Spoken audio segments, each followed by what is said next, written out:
time, I'm 14. I'm twice as likely to drop out of sports as a boy my age. Playing roller derby has helped me overcome anxiety, Helped me to be more outgoing at school, get more self-confident, and feel good about myself.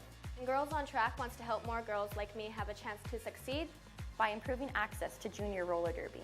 Help Girls on Track break down barriers so girls like us can break down walls. Learn more, get involved, and donate at girlsontrackfoundation.org. This is the totally redesigned Lifer Visor helmet from S1. Featuring our patented Fusion foam, this helmet has the impact protection you've come to expect from an S1 helmet and is both multiple impact and high impact certified. Our new custom visor is made with a high impact polycarbonate lens, which is optically correct and features our patented cover catcher, which allows for multiple covers to be worn with easy on-off. The outside lens has an anti-scratch coating, while the inside has an anti-fog coating. The outer shell is equipped with in-mold mounting hardware, so that the visor can be removed and replaced if needed. The S1 Lifer Visor helmet, where innovation and function are actualized.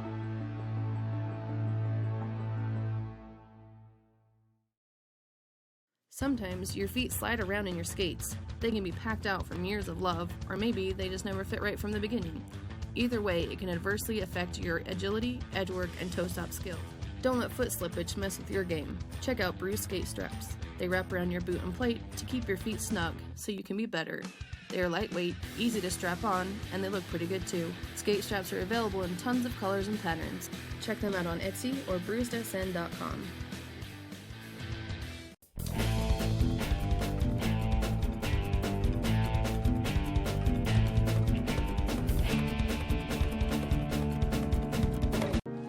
A clear path through the pack almost never exists. So we fight and make our own.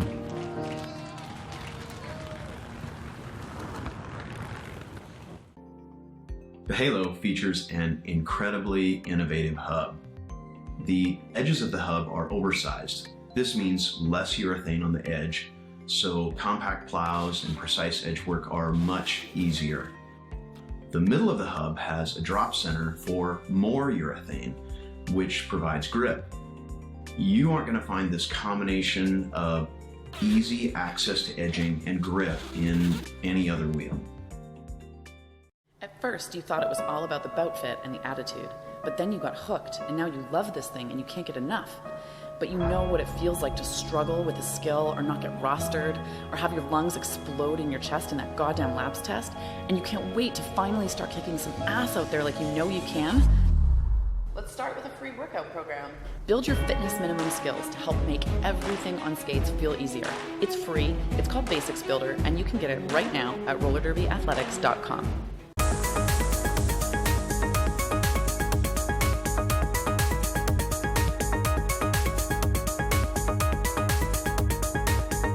My name is Cassie Beck. I'm Ghetto Fabulous. Hi, I'm Lady Trample. I'm Miracle Whips. My name is Scald Eagle. I'm Bloody Mary. I'm Stephanie Mania. I'm Bally Shot Collar. My name's Satan's Little Helper. The S1 knee pads are the best quality knee pad I've ever been in. It's nice to feel really secure in a pad. I don't have to worry when I fall. It's like falling on a cloud of pillows. They're just a seamless part of my body. They're better than anything I've ever worn. They don't slip. They're super hard wearing. The first knee pad that I not only feel safe in, but I like the aesthetics of. And normally I find that you have to sacrifice one for the other.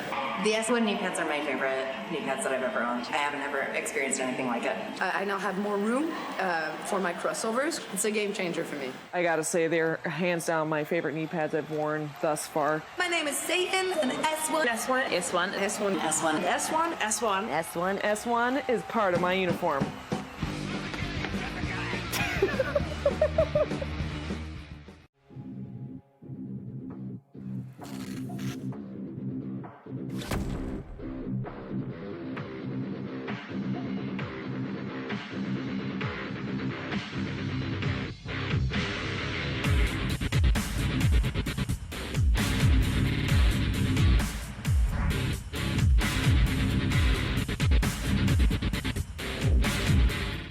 Everyone knows bruised skate nooses are fantastic for carrying, storing, and showing off your skates. But have you discovered all the other uses for your nooses? You can use them for team drills, post-practice stretch, or a full yoga session. You can even walk your dog. And when you're done skating, you can use it to dry out your sweaty gear. Get the original over-the-shoulder roller skate holder on Etsy or bruisedsn.com.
Skaters, lost your mouth guard?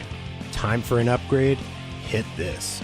New to Derby and not sure where to start? Hit this. We are Derby owned and operated and can hook you up with skates, gear, and honest advice based on your skating style and individual needs. Visit our store in Salem, Oregon, or online at hitthisderbygear.com. Whether you're a new or veteran skater, Before you hit the track, hit this.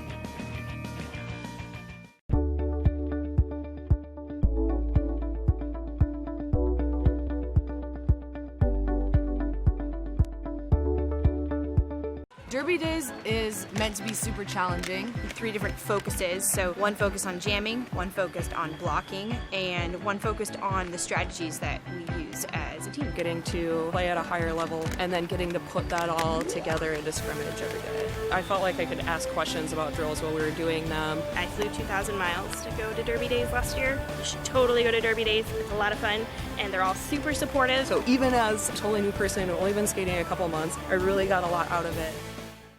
In 2010, we took soft foam helmets from every brand, including S1, into the testing lab and discovered that every single one of them failed current helmet safety standards. This is a soft foam helmet. It has a hard plastic outer shell and soft foam inserts. The problem with soft foam helmets is that impact energy travels directly through these helmets and rattles the brain. Soft foam helmets do not pass high impact or multiple impact certification tests.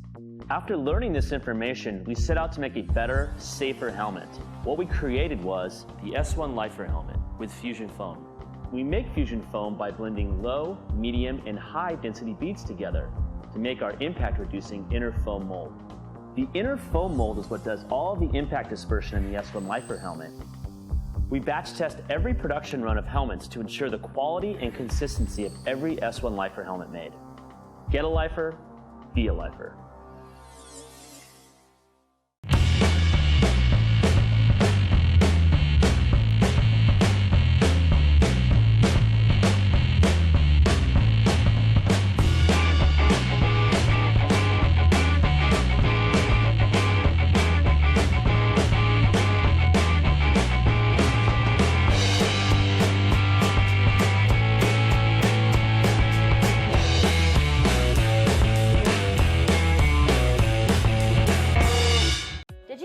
the time I'm 14, I'm twice as likely to drop out of sports as a boy my age. Playing roller derby has helped me overcome anxiety, Helped me to be more outgoing at school, get more self-confident, and feel good about myself. and Girls on Track wants to help more girls like me have a chance to succeed. by improving access to junior roller derby.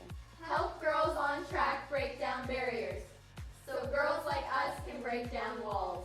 Learn more, get involved, and donate at girlsontrackfoundation.org. This is the totally redesigned Lifer Visor helmet from S1. Featuring our patented fusion foam, this helmet has the impact protection you've come to expect from an S1 helmet and is both multiple impact and high impact certified. Our new custom visor is made with a high impact polycarbonate lens, which is optically correct and features our patented cover catcher, which allows for multiple covers to be worn with easy on-off.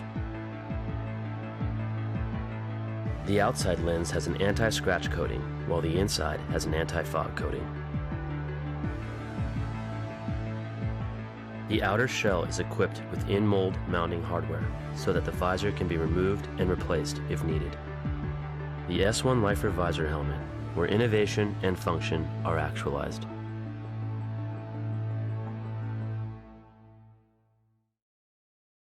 Sometimes your feet slide around in your skates. They can be packed out from years of love, or maybe they just never fit right from the beginning. Either way, it can adversely affect your agility, edgework, and toe-stop skills. Don't let foot slippage mess with your game. Check out Bruce skate straps. They wrap around your boot and plate to keep your feet snug so you can be better. They are lightweight, easy to strap on, and they look pretty good too. Skate straps are available in tons of colors and patterns. Check them out on Etsy or bruisedsn.com.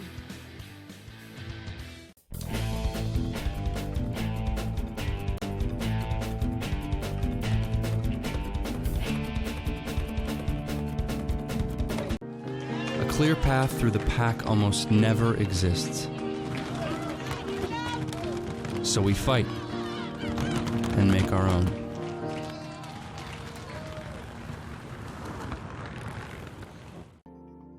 The Halo features an incredibly innovative hub. The edges of the hub are oversized. This means less urethane on the edge, so compact plows and precise edge work are much easier. The middle of the hub has a drop center for more urethane, which provides grip. You aren't going to find this combination of easy access to edging and grip in any other wheel. At first, you thought it was all about the bout fit and the attitude, but then you got hooked, and now you love this thing and you can't get enough. But you know what it feels like to struggle with a skill or not get rostered or have your lungs explode in your chest in that goddamn labs test, and you can't wait to finally start kicking some ass out there like you know you can. Let's start with a free workout program. Build your fitness minimum skills to help make everything on skates feel easier. It's free, it's called Basics Builder, and you can get it right now at rollerderbyathletics.com.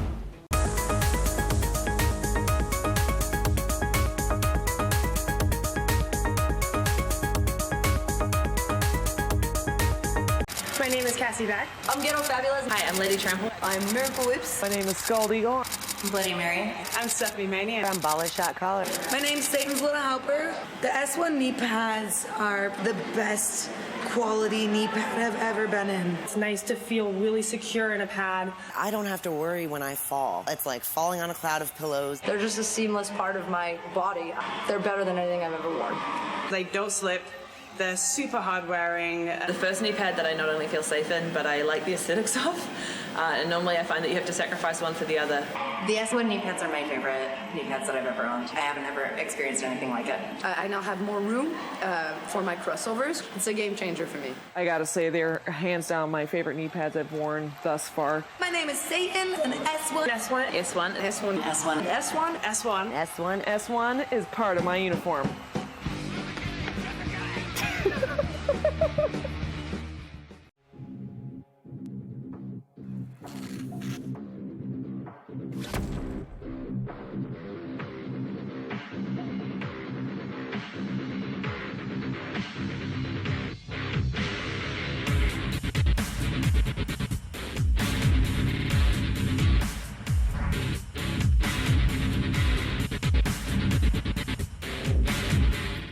Everyone knows bruised skate nooses are fantastic for carrying, storing, and showing off your skates.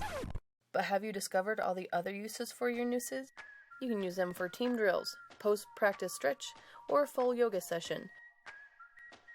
You can even walk your dog. And when you're done skating, you can use it to dry out your sweaty gear. Get the original over-the-shoulder roller skate holder on Etsy or bruisedsn.com.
Skaters, lost your mouth guard? Time for an upgrade? Hit this. New to Derby and not sure where to start? Hit this. We are Derby owned and operated and can hook you up with skates, gear, and honest advice based on your skating style and individual needs. Visit our store in Salem, Oregon, or online at hitthisderbygear.com. Whether you're a new or veteran skater, Before you hit the track, hit this.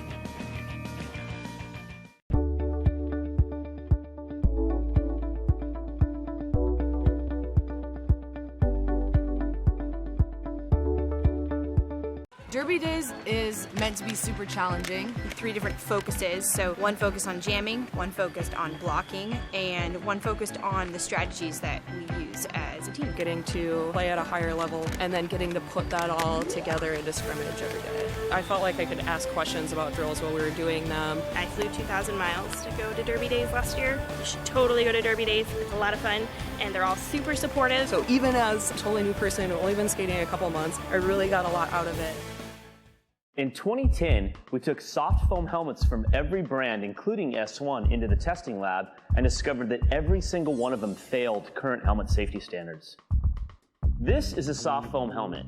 It has a hard plastic outer shell and soft foam inserts. The problem with soft foam helmets is that impact energy travels directly through these helmets and rattles the brain. Soft foam helmets do not pass high impact or multiple impact certification tests. After learning this information, we set out to make a better, safer helmet. What we created was the S1 Lifer helmet with fusion foam. We make fusion foam by blending low, medium, and high density beads together to make our impact reducing inner foam mold. The inner foam mold is what does all the impact dispersion in the S1 Lifer helmet. We batch test every production run of helmets to ensure the quality and consistency of every S1 Lifer helmet made. Get a Lifer, be a Lifer.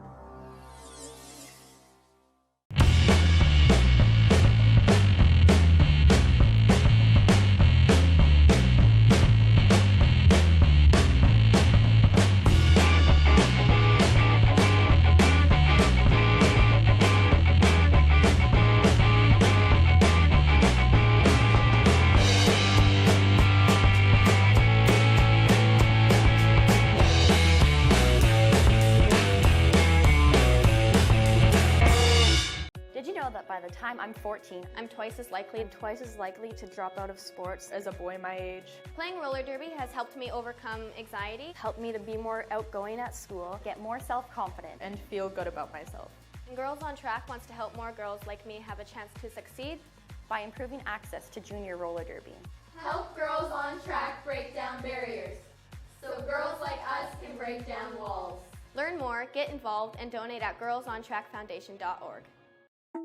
This is the totally redesigned Lifer Visor helmet from S1. Featuring our patented fusion foam, this helmet has the impact protection you've come to expect from an S1 helmet and is both multiple impact and high impact certified. Our new custom visor is made with a high-impact polycarbonate lens, which is optically correct and features our patented cover catcher, which allows for multiple covers to be worn with easy on-off. The outside lens has an anti-scratch coating, while the inside has an anti-fog coating. The outer shell is equipped with in-mold mounting hardware so that the visor can be removed and replaced if needed. The S1 Lifer Visor helmet, where innovation and function are actualized.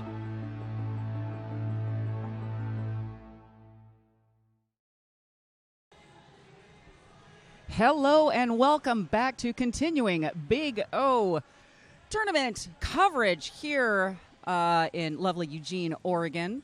I am Tara Armoff, and I'm Justice Feelgood Marshall.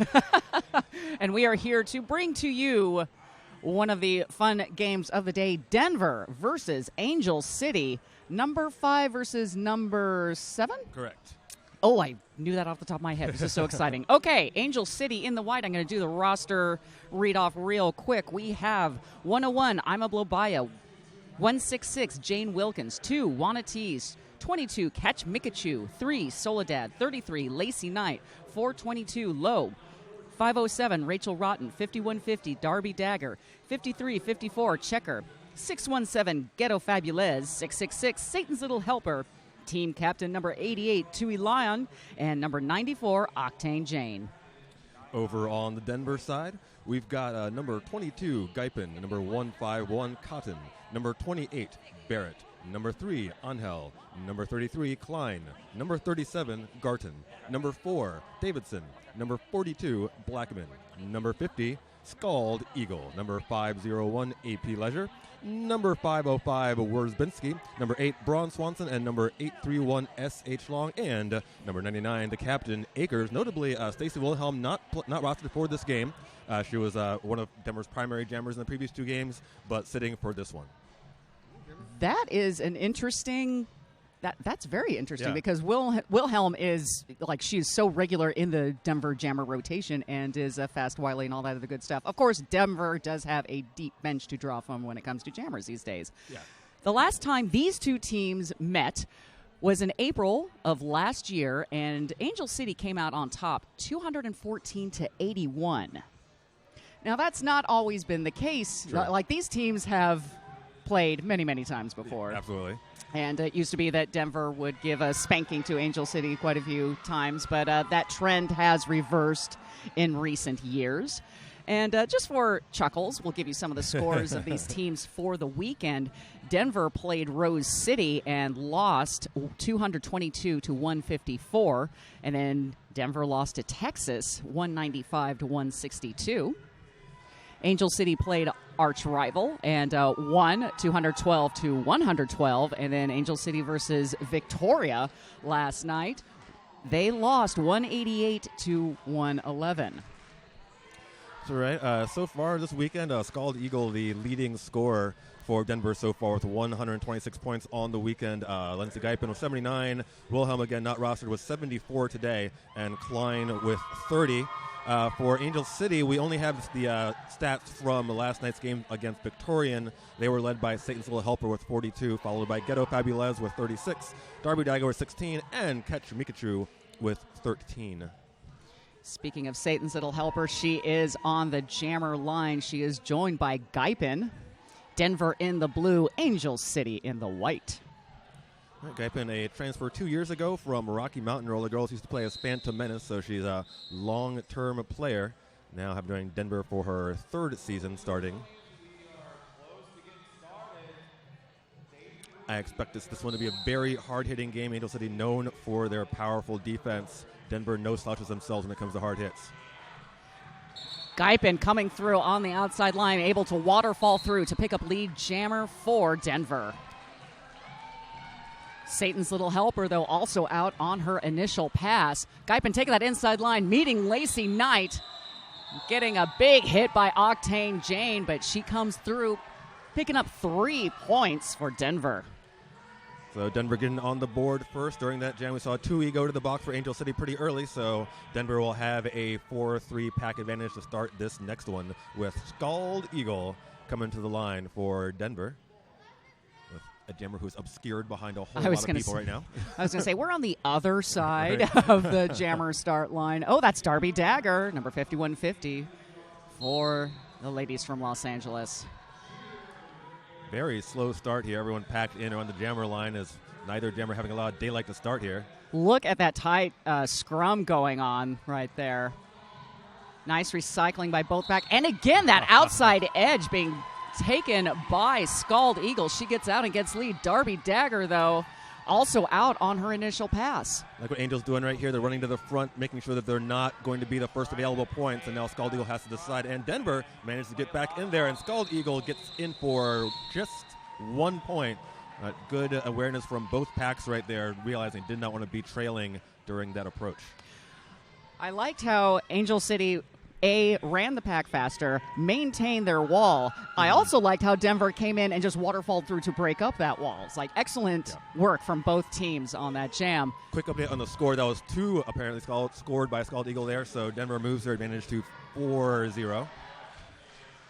5-0. 18 minutes on the first half of this game. Klein on the line for Denver and Ghetto Fabulez for Angel City. Ghetto Fabulez almost out. No pass, no penalty. She's out. She is not lead.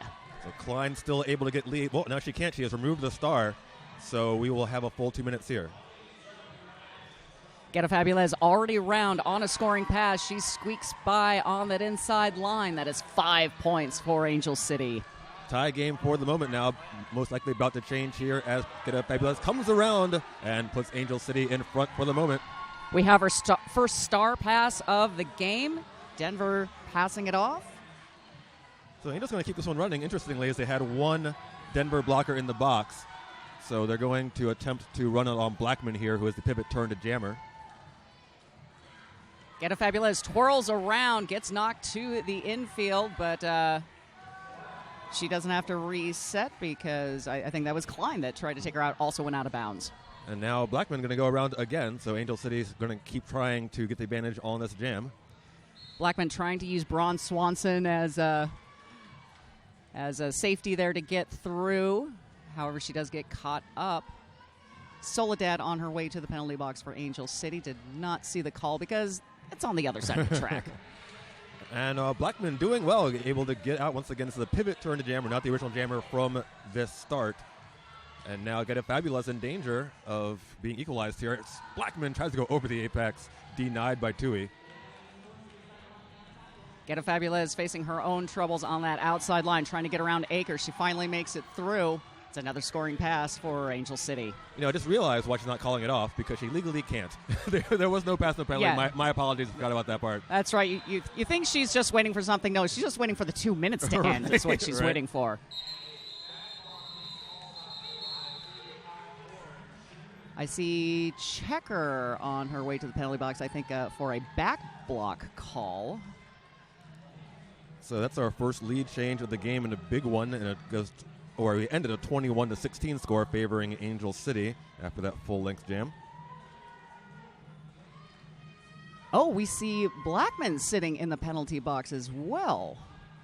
So this is going to be a power start for Angel City, the first power jam of the game. Nice assisting by Lacey Knight at the front of that pack, trying to break up the Denver scrum. Satan's little helper hopping through, doing her best to get out. She does get lead for Angel City. See Angel and Davidson pulling to the back of the pack along with Barrett to try and pick up Satan's entry for her first scoring pass here. Checker and Blackman standing in the penalty box. Satan's little helper having to recycle back. Lacey Knight bridging. Barrett off of the box. I think that was direction of gameplay on her. Yeah, the calls are coming fast and furious. Yeah. It's really hard to keep up. Davidson anchoring the wall in the front here. Now Angel taking over the brace. Engel able to put in a hit on Satan's little helper, forcing her out. I think Davidson went out of bounds with Satan, not sure about it, didn't want to risk that track cut, and had to follow Angel to the back. So strong defense there from Denver. However, Satan does pick up 5 on that one for the Grand Slam. Big O would like to thank Moda Wheels for sponsoring the tournament this weekend. Your sport, our passion. Sniff out Moda's genuine TKO urethane and new IT wheels, Moda Toxic. Once again, number 5 in the world, Angel, right now taking on number 7 in the world, Denver. Angel in the white, Denver in the blue. Oh, big open space on the outside there for Catch Mikachu. Lead jammer, Angel City. It was like just the door opened up for her. It's Right. like, go on through. Cotton in one of her first jams for Denver this weekend is out, but plenty of time here for Catch Mikachu. And she calls it just in time. That's going to be all 4 for Angel City. Barrett putting the big hit on Mikachu there, forcing her out, forcing the call off as Cotton was catching up very quickly. 16-30 in favor of Angel City. 23 minutes, 22 seconds on the first period clock. So Angel City in a bit of a tough situation here. They have 2 in the box. It's going to be Lacey Knight, the pivot remaining for Angel City. And Octane Jane also on the track. 2 against Scald Eagle is not a good matchup, and happens right there. Lead jammer for Scald Eagle. Oh, S.H. Long, what a beautiful knockout. The edge there, allowing Scald Eagle to get around for the full 5. Darby Dagger still working on her initial pass as Scald Eagle coming in for pass number 2. And now we have a power jam in favor of Scald Eagle and Denver. So that's 10 so far for Scald Eagle. Looking for a lead change on this pass if she gets through cleanly. Octane Jane going to the penalty box. I want to say for a multiplayer block, but I'm not 100% sure. Scald Eagle around again. That's 15 points so far for her. A lot of penalties so far in this game. Now Denver with 3, and Scald Eagle through again. Denver is in front now. Darby Dagger out of the box, back on the track, stashing the star. Now Denver down to 2 blockers in the track, but Scald Eagle just keeps on trucking. She looks back at the bench, told to keep going. She says, okay, no problem. Angel City walling it up on the pivot line. Oh, that forward momentum just able to carry Scald through on that outside line, barely getting touched. 29 points for Denver on that jam. We have another lead change. Denver retrieves the lead again, 45 to Angel City's 30. Yeah, Scald was going through on 1 foot right near the pivot line. It looked for certain that that hit was going to knock her out of bounds, but it seems that she's kind of strong. A little bit. Absorbed the entire thing on 1 skate and kept on going. Big O would like to thank the vendors that are here this weekend. Adam, Castle Megastore, Kaya Skates, Durbalife, and Green Monster. Satan's little helper up against Lindsay Guypen, and Satan's going to be out for lead. Akers has to let her go. Low Betancourt to the penalty box as Angel blocker. We have another star pass from the Denver side to Akers. Satan asks for a high block, gets it, and Barrett goes off to the box on the contact high on Satan. Now, sorry. Oh, no, finish your thing. Braun Swanson giving the smackdown to Satan's little helper, forcing her to recycle back to turn 1. Satan hopping around Swanson and S.H. Long. Penalties continue to be an issue for both teams right now, down to 3-on-3 on the track. Akers desperately trying to get past the front here. That's Tui holding her back. Has to start all over again. Now Rachel Rotten saying hello to Akers and saying, no, I don't want you to leave. Stay with me. Satan getting recycled back behind Guypen. SH Long, Braun Swanson, and Guypen now triangle at the back, once again holding back Satan. Akers through for a scoring pass for Denver. Oh, and Barrett back to the box, clearly not enjoying it. We see Angel City coach Charmer coming out to the infield having a chat with the refs. We are 10 minutes into this game, and Barrett already on 4 penalties, so that's going to be a major issue going forward for Denver right now. Looks like no one else has more than 2, but Barrett already in serious trouble at 4. But also what we're seeing is just a lot of people, even if it's just one penalty, going to the box. There seems to be quite the revolving door on the penalty box right now. Both teams should be settling down pretty soon, though. 49-34 in favor of Denver. AP Leisure up against Ghetto Fabulous. Ghetto Fabulous taking that outside line, getting knocked out by Davidson. Davidson trying to go back, but then got denied and turned by Lacey Knight. Angle going to the penalty box. Denver still trying to get AP Leisure through. Now, Ghetto Fabulous, she did not get lead, but she does pick up 5 points on that pass. So Star has still been on the head of AP Leisure, so I believe lead is still open here. Going around the outside, there it is, lead jammer Denver immediately calls it. And successfully before any more points were scored on that pass by Angel City. Angel City putting themselves within 10 points of Denver, 39-49, 18 minutes, 20 seconds on the first period clock.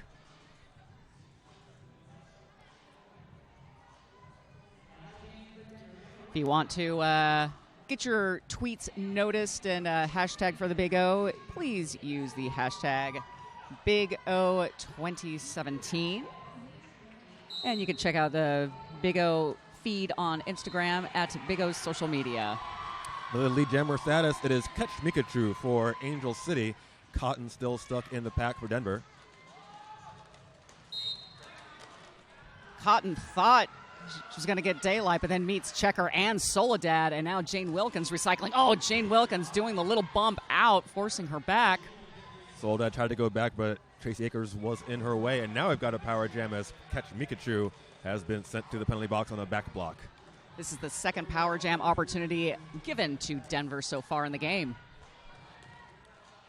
Cotton finds the space on the outside. That's the end of her initial pass. She'll have about a minute 17 left here to try and get some points for Denver. Braun Swanson trying to break up Angel City's wall as Cotton comes in for a pass. Oh, she gets by on the inside. Soledad throwing herself at Cotton, unable to stop her. Cotton through for 5 points. Akers and Catch Mikachu. What a move by Akers, but it was a forearm call and sends her to the box. So now the jam equalized, I believe.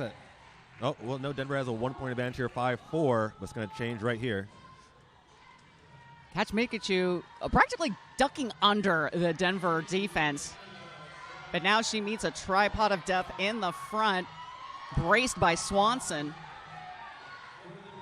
Right, Soledad comes up, tries to give some help there, but doesn't quite work out. Swanson taken down. More people to the box. We got Jane Wilkins hitting the box as blocker for Angel City. Oh, wow. Garton trying to take down Mikachu. Mikachu able to duck under that shoulder hit. She gets through for another scoring pass for Angel City. Catch Mikachu around again. 5 seconds left in the jam. Here comes Cotton trying to steal some points at the very end. 1 to beat. 2 at the front. Spins around her. Did she get her hips around? She did. That's the full 4 for Denver on that one. 2 more for Catch Mikachu. Crazy jam right there. Lots of people going to the box, and including Catch Mikachu early in it. It all ends with Denver up 62-48.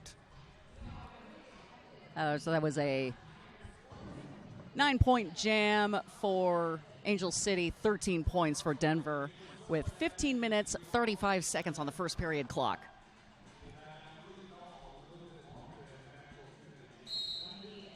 Got Satan's Little Helper up against Scald Eagle. who does her thing, getting through. However, Satan right behind her. Once again, we got a bang call off right here as both packs speed up, trying to get pack advantage. And now eating the baby, and almost pulls it off. The both baby jammers gets reabsorbed. The crowd here loving that action, but Scald Eagles able to get out first. That was the second end of her initial pass. S.H. Long putting the smackdown on Satan's little helper, forcing her to be held back. But look at that. Scald Eagle trying for the apex jump. She gets taken out by Octane Jane. She has to reset. Jane Wilkins sent to the box again. That is her third. Really nice assisting by Wierzbicki there, trying to get Scald Eagle out of that tripod that Angel City sets up. Low Betancourt hitting Scald Eagle. I like Scald Eagle giving a little claps like that was very good. Right. She backs herself up and hurls herself at Octane Jane. Gets knocked into the infield. Octane Jane says, fine, if we're going to play that way, I'm going to recycle you back. Extremely hard-nosed defense from both teams right now. Scald Eagle trying to use that power to get through. Wilkins from the box, but unable to get there in time to stop Scald Eagle. 5 points, Scald Eagle. Satan's little helper finding no daylight at all. She's too far away from Lacey Knight to pass the star, but she's doing the stash.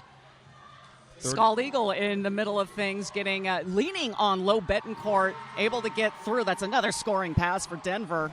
20 seconds left in the jam as it's turning in favor of Denver. Star is out in the hands of Satan Little Helper. Only got 15 seconds to come around for more. Scald Eagle through again, stays in bounds, and calls it. Big jam for Denver.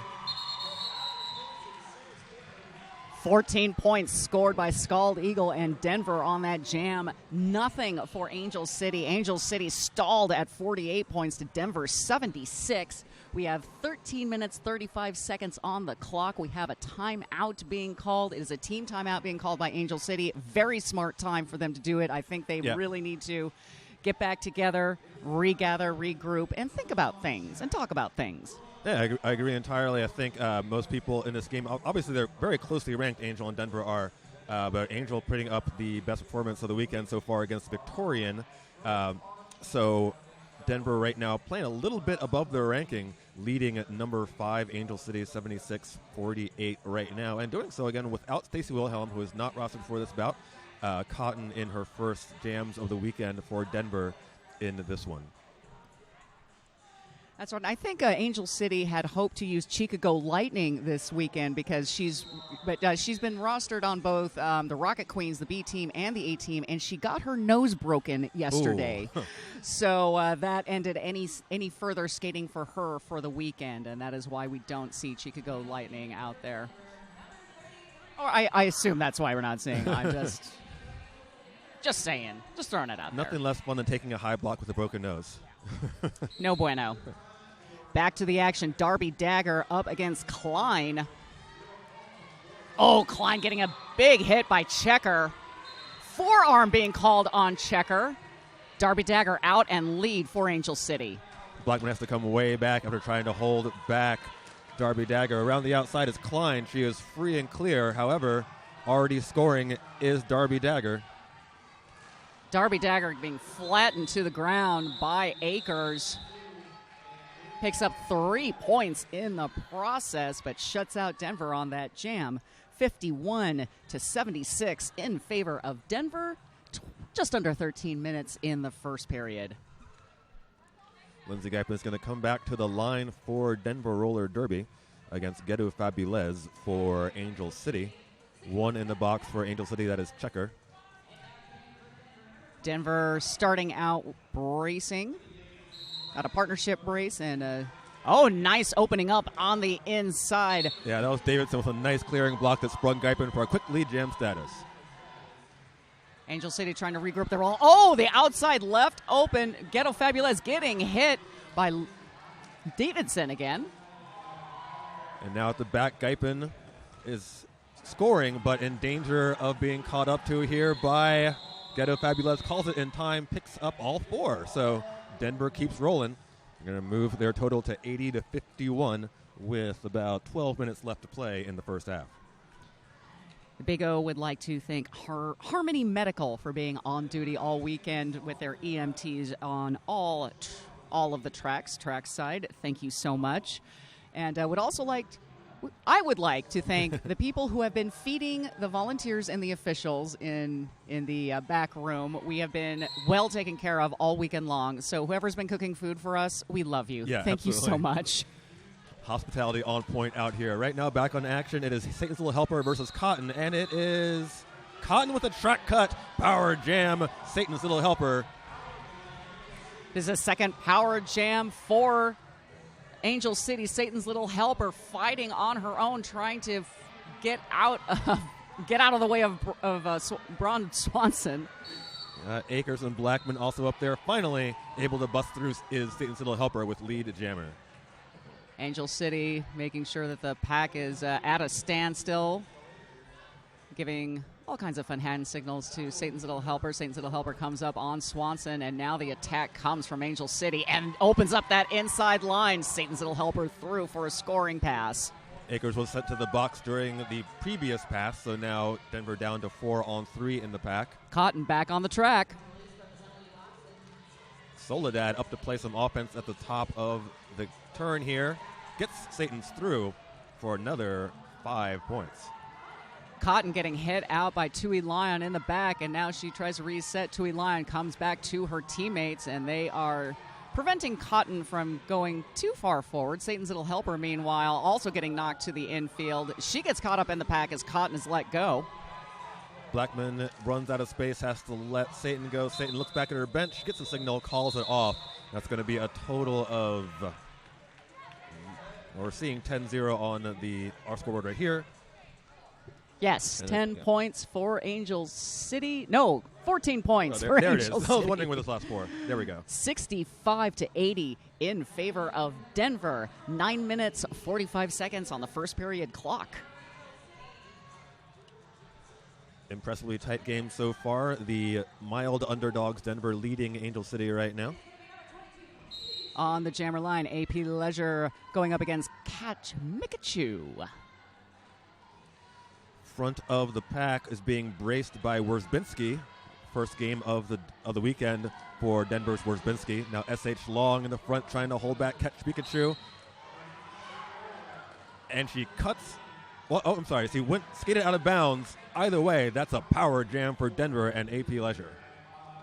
Third power jam opportunity being given to Denver so far in the game. Nice roll off by AP Leisure.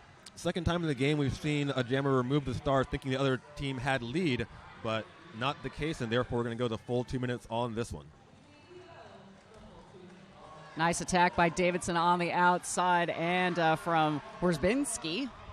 That gets AP Leisure through for a 5-point pass. And here comes AP Leisure for more points.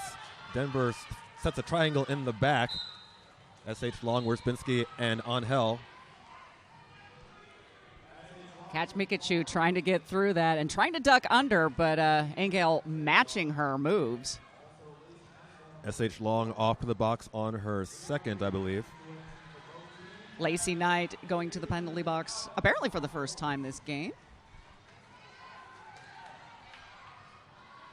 A Pleasure through, coming back for another scoring pass, getting sent back by Octane Jane and I'm a Blobaya. 20 seconds left in this jam as both jammers now stuck behind tripods, and AP Leisure finds a little bit of daylight on the inside. That's 4 for AP Leisure. Nice offense by I'm a Blobaya and Rachel Rotten. Catch Mikachu getting smacked down to the ground, resetting quickly. Lacey Knight out of the box. She joins I'm a Blobaya and Rachel Rotten trying to prevent A Pleasure from scoring any more points, but A Pleasure still able to pick up those 4 points on that last pass. 18 points total for Denver in that jam. That puts them at 98 to Angel City's 65, just over 17 minutes in the first period. Yeah, surprising score right now, especially once again, Denver has 2 jammers in their first game of the weekend, both being successful. That is AP Leisure and Cotton.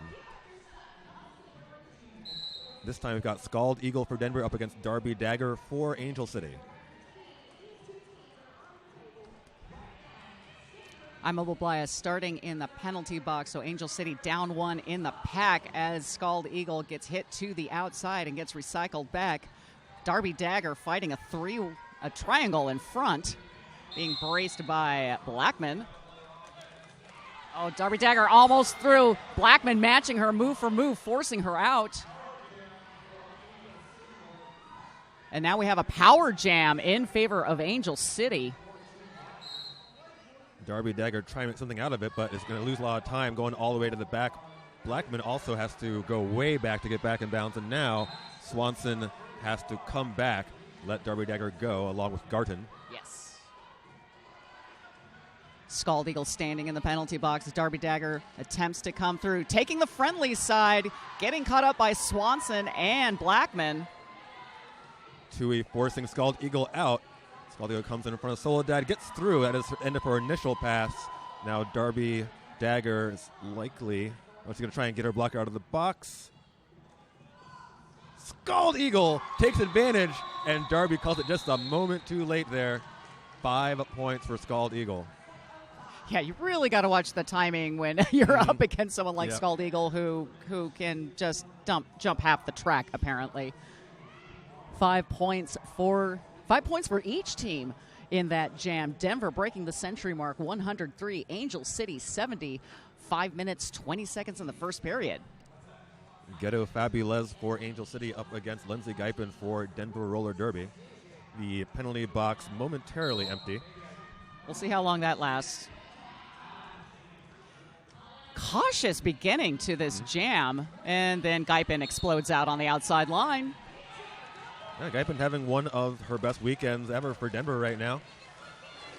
About a half a track behind is Ghetto Fabulez. Guypen tries to go over the apex and ends up on the wrong side, but legally re-enters as she was sitting on the ground. 0 points, though, for Guypen. That jam ends with nothing for either. Big O is brought to you in part by the Radar Halo. Achieve world-class edging without sacrificing grip. Radar Halo. Angel City sending out their ace from last night, Satan's Little Helper. She'll be up against Cotton once again in her first game of the weekend for Denver.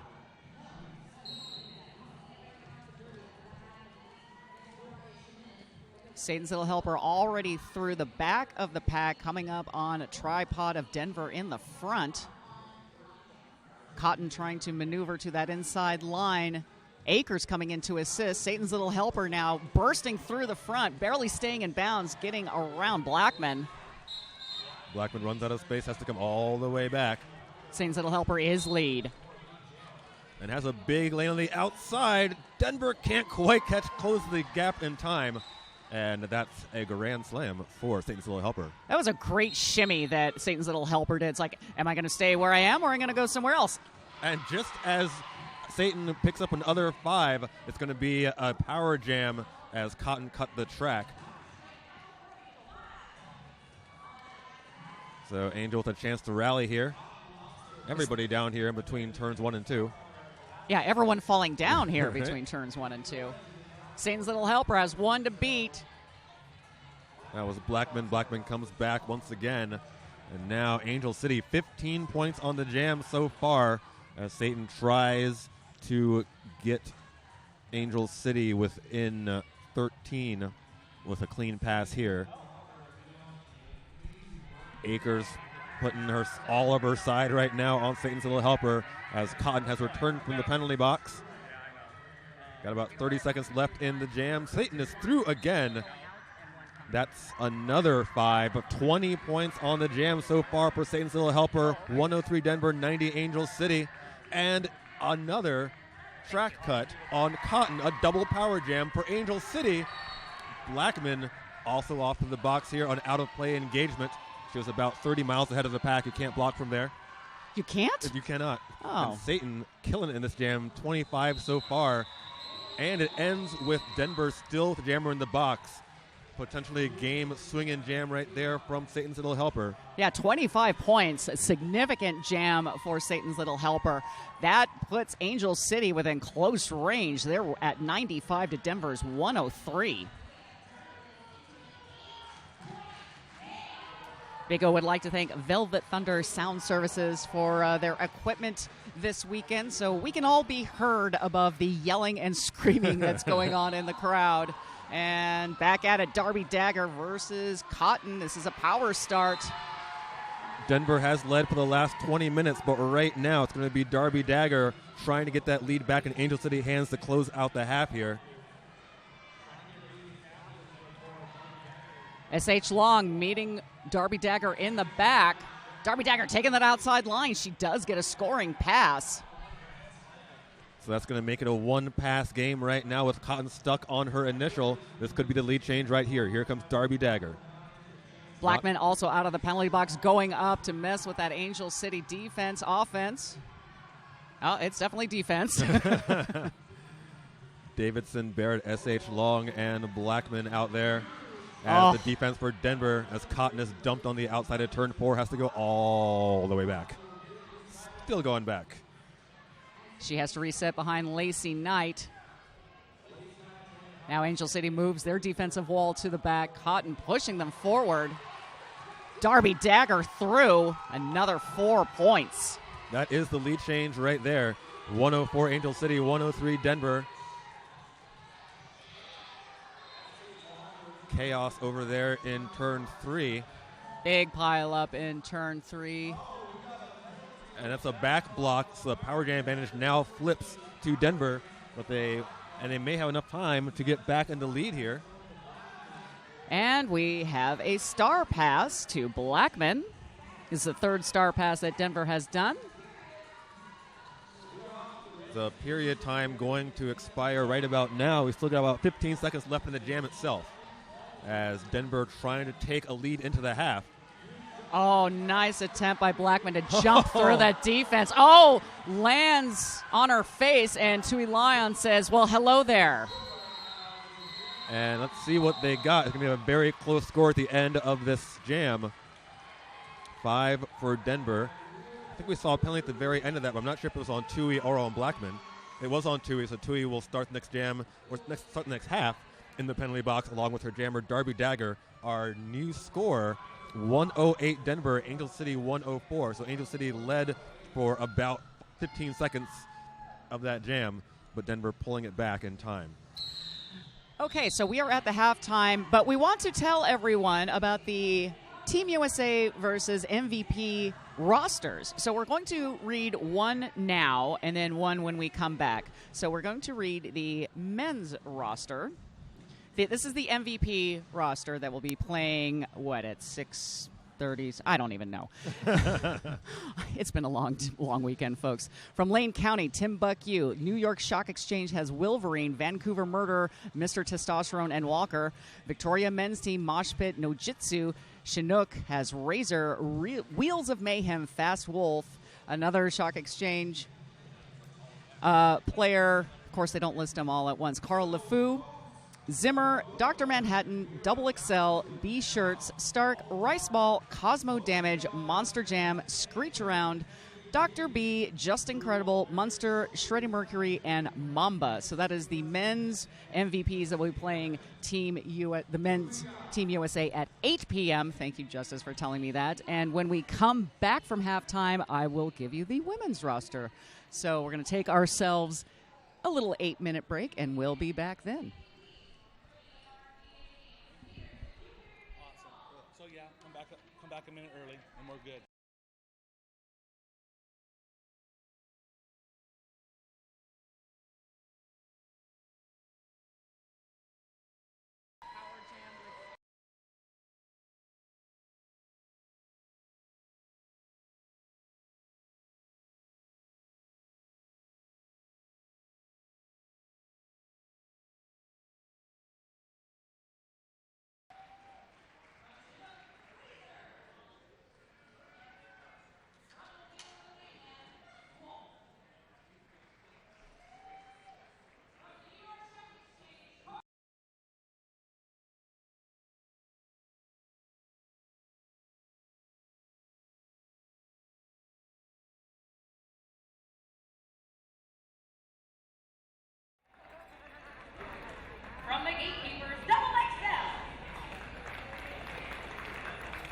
the New York Stock Exchange beach shirts.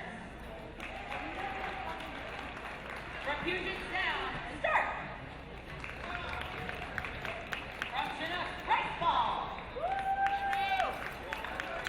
From the Bridgetown Menace, cosmo damage. Also from the Gatekeepers, Monster Jam and Screecher Round. From Lane County, Dr. B. From Victoria Men's, Just Incredible. Also from Bridgetown Menace, Monster and Shredded Mercury. And last but not least, from Puget Sound, Mamba. Ladies and gentlemen, your KO 2017 MRDA MVP. That's one heck of a lineup out there. Yes, it is. Wow. Yeah. I'm excited to see that. And now for your WFTDA Women's MVPs for 2017, starting from Denver, Ron Swanson.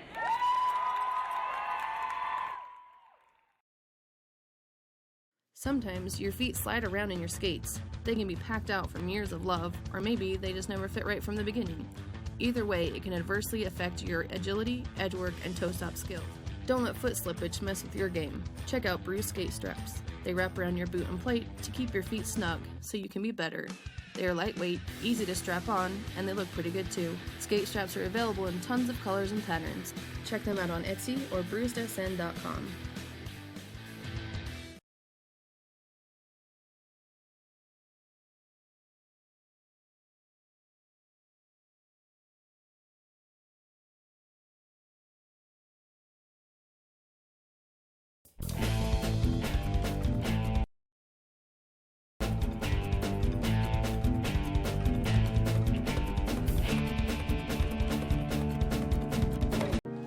A clear path through the pack almost never exists. So we fight and make our own.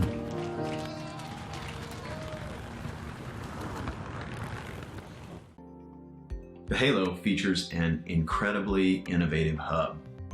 The edges of the hub are oversized. This means less urethane on the edge, so compact plows and precise edge work are much easier. The middle of the hub has a drop center for more urethane, which provides grip. You aren't going to find this combination of easy access to edging and grip in any other wheel. At first, you thought it was all about the bout fit and the attitude, but then you got hooked, and now you love this thing and you can't get enough. But you know what it feels like to struggle with a skill or not get rostered or have your lungs explode in your chest in that goddamn laps test, and you can't wait to finally start kicking some ass out there like you know you can?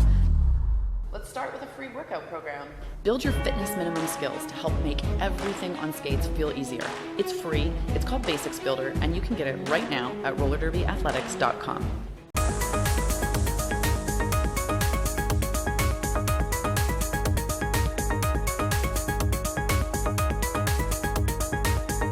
My name is Cassie Beck. I'm Ghetto Fabulous. Hi, I'm Lady Trample. I'm Miracle Whips. My name is Scald Eagle.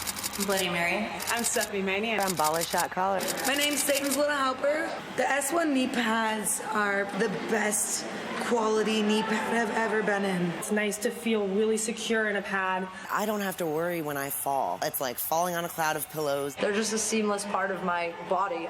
They're better than anything I've ever worn. They don't slip. They're super hard wearing. The first knee pad that I not only feel safe in, but I like the aesthetics of. And normally I find that you have to sacrifice one for the other. The S1 knee pads are my favorite knee pads that I've ever owned. I haven't ever experienced anything like it. I now have more room for my crossovers. It's a game changer for me. I gotta say, they're hands down my favorite knee pads I've worn thus far. My name is Satan, and S1. S1. S1. S1. S1. S1. S1. S1. S1 is part of my uniform.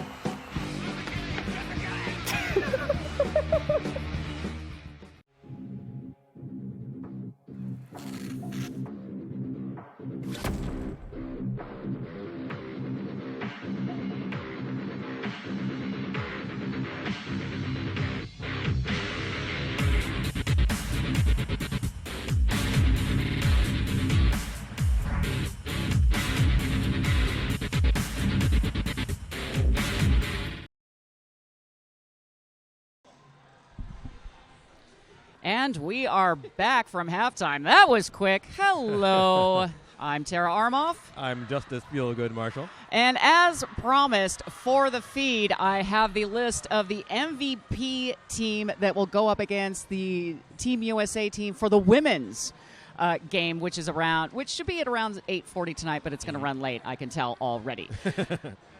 So, from Denver, Braun Swanson, Crime City, Curly Hair, Pirate City, Sean, Denver, Wilhelm, Rose City, Gallifrey, and Nacho Lucky Day. From Team 2x4, Lulazan, Angel City, Soledad. Helsinki has Maiju Rin? Maiju Rinne. Oh, okay. Sorry, I haven't. I have not done Helsinki or Crime City all weekend, so I don't know these things. Texas has Stoneher, Victoria, Lady Trample, arch rival Swanson, not to be confused with Swanson. Sydney Assassins, Need for Swede, Minnesota, Gertrude Stein, Windy City, Rita Hateworthy, Victoria has Bianca Sharetta, Terminal City, Maiden Sane, Boulder County, Catastrophe, Rat City, CC, and another one from Angel City, Octane Jane. So that will be the MVP team that will be going up against Women's Team USA for the very last game of the night, which will be a very, very fun exhibition bout. So, Justice, talk to us about things. Oh, okay. Our current score in our game that we're in halftime right now, number 7 Denver leading number 5 Angel City 108-104. Denver has led for the majority of the first half. They lost the lead for a few seconds in the final jam of the half, but got it back in time. Looking at the penalty situation, it's been a pretty highly penalized game so far. 24 total for Angel, 16 total for Denver. For Angel City, Wilkins in some penalty trouble with 4. Soledad, Darby Dagger, and Tui Lion all with 3. On the Denver side, Barrett had 4 very early in the first 10 minutes of the game, calmed down in the remaining part of the half, did not go back to the box. Cotton the jammer with 3, 2 of those on the same jam. Looking at the scores, Scald Eagle leading all scores with 50. For Denver, AP Ledger with 18, Blackman as pivot turn jammer 16, Cotton 13, Akers 4, and Geipen 4. On the Angel City side, Satan's Little Helper is leading with 48, followed by Ghetto Fabulez with 26, Darby Dagger with 17, and Catch Mikachu with 13. Back to the game. Darby Dagger starting in the penalty box. This is a power start for Geipen, who is out and lead for Denver. And again, if you're just joining us, Denver in the dark blue, Angel City in the white. Akers signaling to Scald Eagle. And looks like Denver's going to try and sweep from the outside, but unfortunately, Scald Eagle loses her star helmet, or star cover for a second there. Remains lead jammers that fell off accidentally, and gets 5. Darby Dagger out of the box, back on the track, trying to put the helmet cover back on as she skates through. Comes up on the back of Swanson. Nice apex jump by Scald Eagle. She lands it. She gets another 4 points for Denver. Her skates were not pointed in similar direction as they were when she left the ground. I was amazed she stayed on her feet for that one. She's really good at that type of thing, though. Absolutely. Now Dagger is through. Scald Eagle has a little bit of time to finish it off, gets the signal to call it. Does so just barely in time, I think. That's right. Darby Dagger twirling around Braun Swanson in the back did not pick up any points. So 104 is the score that remains the same for Angel City. Denver picking up 12, so now they're up to 120. As we get back in action here, it looks like Octane Jane is going to be the brace for this Angel City triangle in front. Davidson tries to get up there and mess it up for him. Jammers, Satan Little Helper for Angel City, Geipen for Denver. I'm a Lobaya reporting to the penalty box. Angel City now. Satan's Little Helper. First trip to the penalty box. This is now a power jam opportunity for Denver. This is the 5th power jam that they have been given by Angel City. Both teams now each have 5 jammer penalties. Octane Jane just meeting Geipen, forcing her down. And that's 5. She got all 5 on that one. Barely staying in bounds and getting around. Geipen. Lacey Knight getting goaded in the back, but she resets to the front. She helps hold that brace to try and contain Geipen. Here comes Saints will help her out of the penalty box. Goes over the apex. Angel just looks at her and shakes her head like, Dang it. Gosh darn it. She forces a call off from Guypen. Guypen wasn't able to... Well, she does pick up the points. So, yeah. Guypen's like, well, I'm not going to give Satan's little helper any chance to score. Not today, Satan. Not today. 129 for Denver. Angel City blanked so far in this half. They have had 2 jammer penalties. Well, 1 jammer penalty that spanned halftime, and then they had Satan go to the box in the second jam of the half. 27 minutes left on the game clock. So they'll try and get something restarted here. Ghetto Fabulez up against Klein. Oh, both of them just coming through the pack together, but Ghetto Fabulez trying to get around Blackman at the front. She does get out. She does get lead for Angel City. Klein keeps pushing here, but is in danger of being lapped right now by Ghetto Fabulez, which she does, and Braun Swanson can't close the gap. Grand slam for Ghetto Fabulez. Klein noodles her way down and around the tripod that Angel City set up, and she had the helmet cover in her hand while she did it. She is through. She's about to start scoring. Angel City trying to speed up their defense to get through. Ghetto Fabulez getting caught in the back. It's like Klein went all the way back. I'm not sure she had to. Her bench was telling her the person who hit her went out, but playing it safe, which is probably smart there, goes to the back. And now Angel City finally gets through for 4 more. Ghetto Fabulez choosing to run this jam.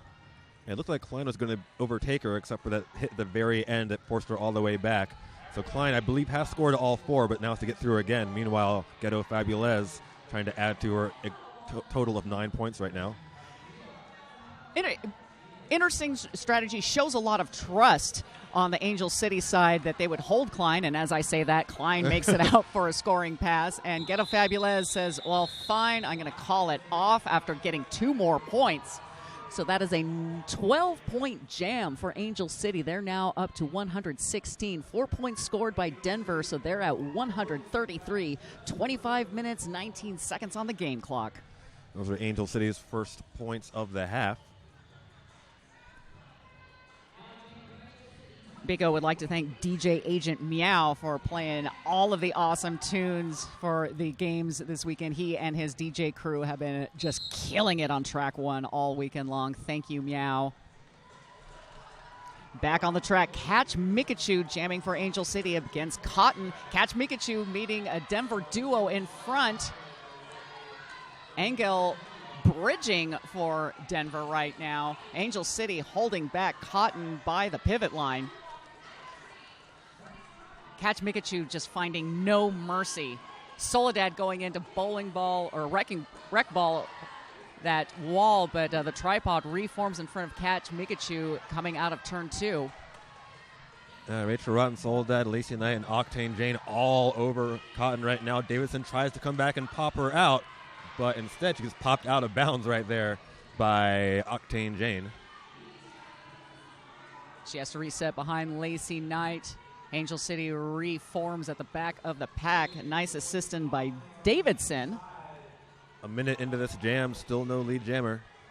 And there it is. We have Angel City's Catch Mikachu finding a way out, and in front of her now is Cotton. Catch Mikachu realizing it's not favoring her, calls it off at 0-0. Score remains 116 for Angel City, 133 for Denver. 13 minutes, 40 seconds on the game clock. Sorry, 23 on that one.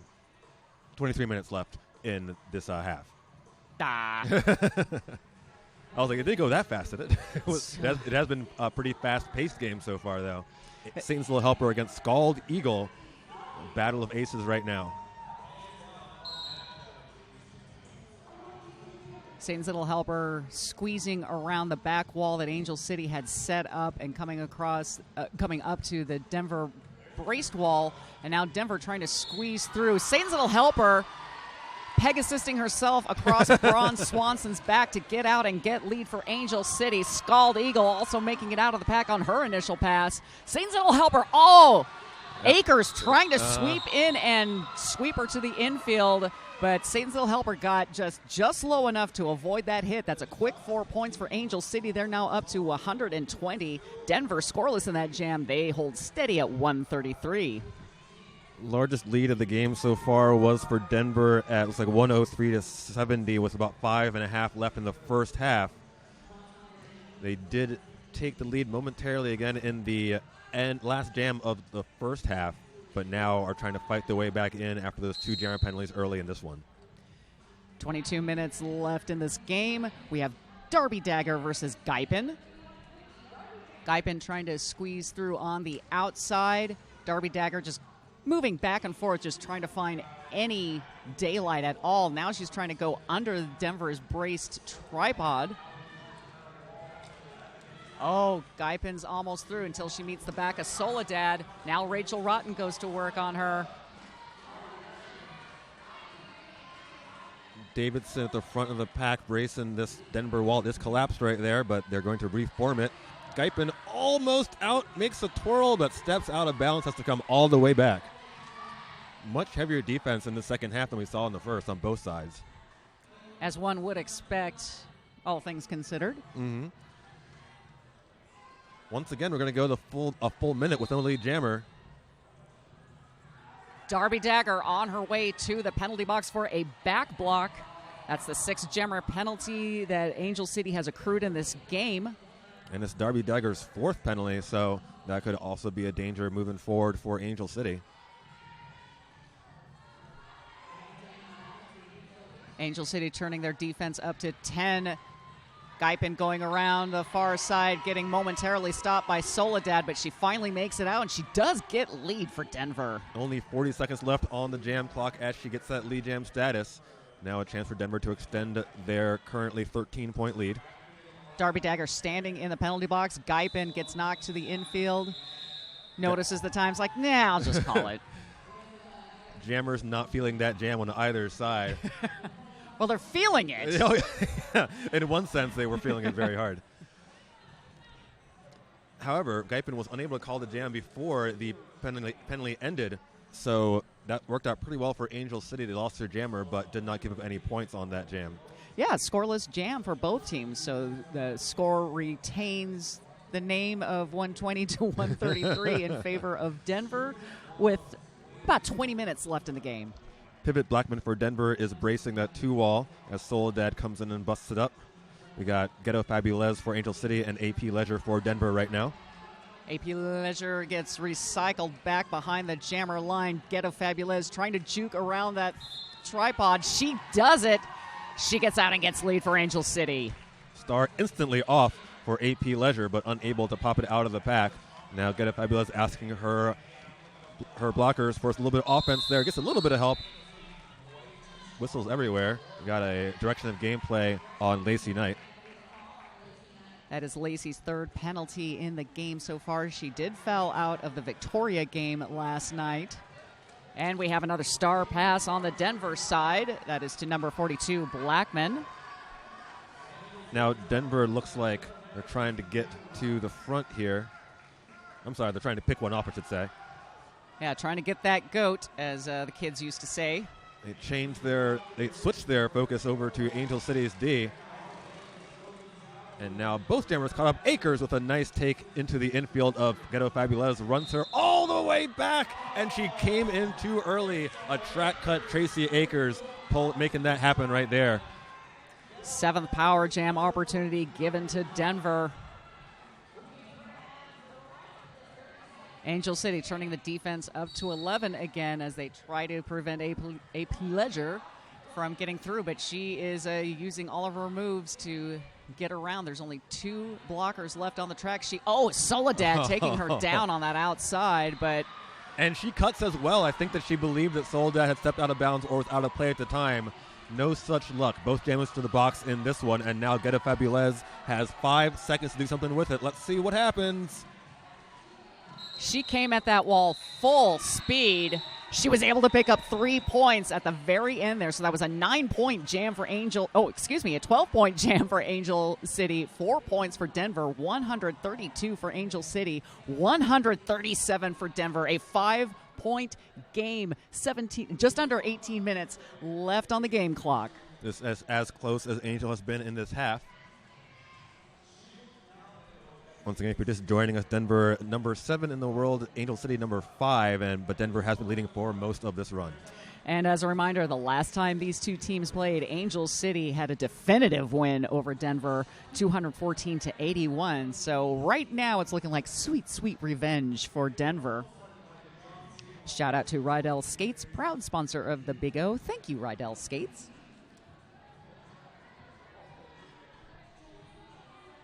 We have a timeout going on. This is an official timeout, so they may be talking over the jammer penalties in the last jam. We saw at the very end of that last one some contact there. So I'm not sure if the referee talking over was not requested by either bench, but clearly the Zebras have something pertinent to discuss amongst themselves. But then I like that if neither team is calling this, that the officials are saying, wait a minute, we want to make sure that we're doing this right. Absolutely. So this weekend's action, or excuse me, today's action, a little bit shorter than the last two, so we have one less game on each track. Remaining on this track after this comes up New York and Vancouver in MRDA action, and then we have the Juniors Expo followed by the MVP men's bout and MVP women's bout. Remaining on the other tracks, Puget Sound MRDA against the Wheels of Mayhem from Mexico, and happening right now on track 3, St. Louis and Portland, also in MRDA action. The official timeout whistle being blown, everyone coming back onto the track, and we still see Blackman sitting in the penalty box. This is a power start for Satan's Little Helper. Everyone starting on the pivot line. Angel City immediately doing their best to break open that Denver wall. They are successful. Satan's Little Helper is lead jammer. Now Satan's Little Helper looking for what could be the tie right now. They're down by 5, and she's picked up the ghost point already. Nice distraction tactics by Angel City, except Wierzbinski paying very close attention to Satan's Little Helper coming up on that outside line, momentarily stopping her from getting through, but Satan's Little Helper makes it through for a scoring pass. Blackman back on the track. Oh, tries to jump over Davidson and just lands on her back. And in doing so, gets a back block. Oh, I'm sorry. Illegal. Sorry, I didn't see the penalty there. It was either a back block or hitting her while off her skates. Either way, it's a tie game right now. She picked up 5 on the last pass. Blackman coming up on Lacey Knight and Octane Jane. Blackman having a little bit of trouble getting back on her skates after going out of bounds, but manages to find her legs again. And that is the end of her initial pass just as Satan comes out of the box. We've got 42 seconds left in the jam right now. Nice assisting by Octane Jane and Rachel Rotten breaking up that Denver wall. Satan's Little Helper squeaking by on the inside line, getting chased out by Davidson, but that is another scoring pass for Satan's Little Helper in Angel City. And Angel City now officially back in the lead, 141-137 on that pass. That is a 5th lead change in the game. Blackman having a lot of trouble on this scoring pass, but just as I say that, she finds the hole, gets through, adds 4 to Denver's score. And we see Satan's Little Helper saying, all right, if that's the way you want to do it. Throws a hit on her, and then they both just take off for the pack. And end of the jam, S.H. Long preventing Satan's Little Helper from landing that apex jump. 13-point jam for Angel City, 4 for Denver. 145-141 in favor of Angel City. 15 minutes, 36 seconds left on the game clock. Angel City ends the jam in front for the first time since the 20-minute mark in the first half.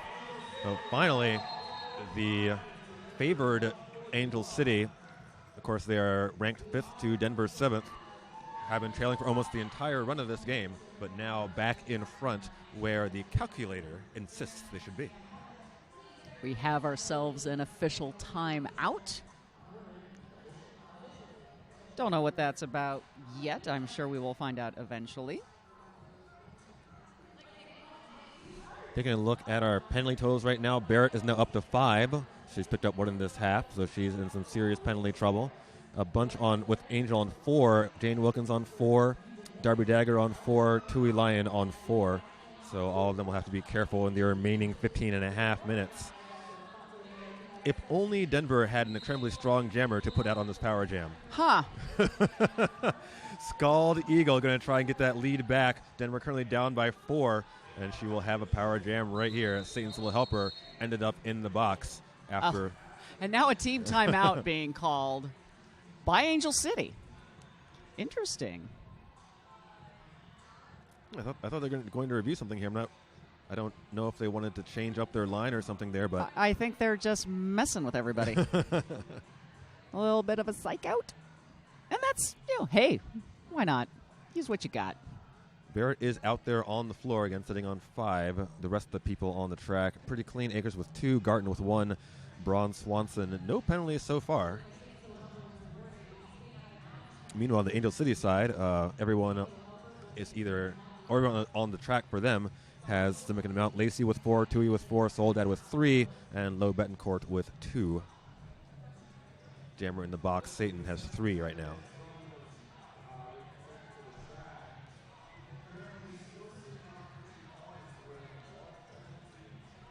Big O would like to thank some more vendors: X-Pain Solutions, Wicked Skatewear, Strong Athletic, and Steel Web. So the extended clock stoppage is going to come to an end here, and Scald Eagle is going to try and get this lead back in Denver hands. Scald Eagle wedging herself through Angel City's back wall, but Low Betancourt there to stabilize, but Scald Eagle taking down Soledad as she twirls around, gets out and gets lead for Denver. Low Betancourt getting goaded by Denver.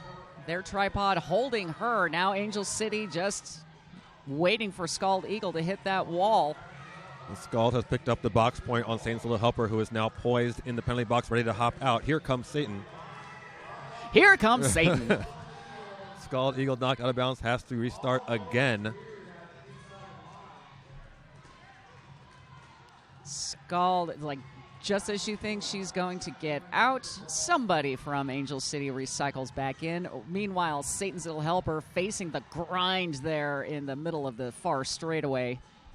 Yeah, Low Betancourt, Soledad, Tui Lion, Lacey Knight all over Scald Eagle at the front. Now Tui falls back to bridge, and Scald Eagle is through with 5. That's another lead change. Denver goes back in front by 1 point, 146 to 145. Our 6th lead change of the game so far. Almost landing that fun jump inbounds, but one skate was out, so Scald Eagle having to reset back. Nice bump by Akers on Satan's Little Helper, forcing her back. Scald Eagle through for another scoring pass. Yeah, Scald Eagle's, I believe, first points of the half. Right now, she ended the first half at 50, now at 60. We have our first star pass from Angel City in this game. Lacey Knight taking the star from Satan's Little Helper. And now we got a forearm on Scald Eagle. It's a power jam favoring Angel City. We can see another lead change here. Right now, Denver leading by 6. We've got 8 seconds left on the period or the jam clock, so probably not enough time. Oh, no, and it's going to be hitting with the head there to Lacey Knight, who retrieved the star pass.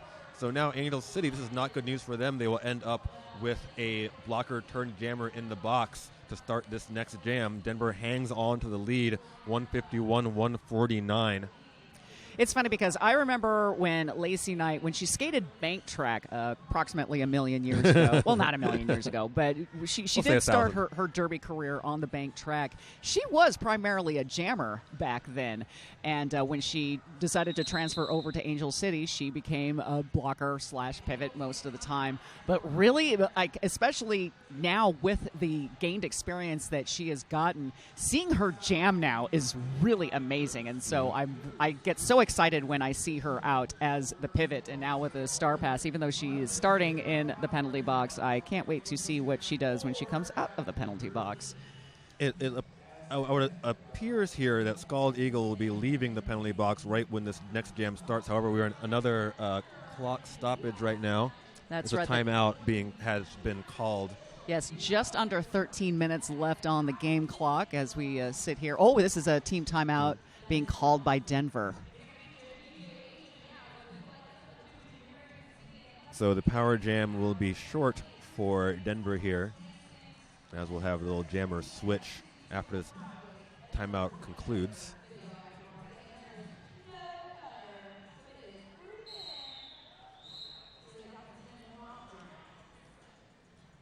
The team's all going to take the pivot line here as the jammers are halfway up the straightaway.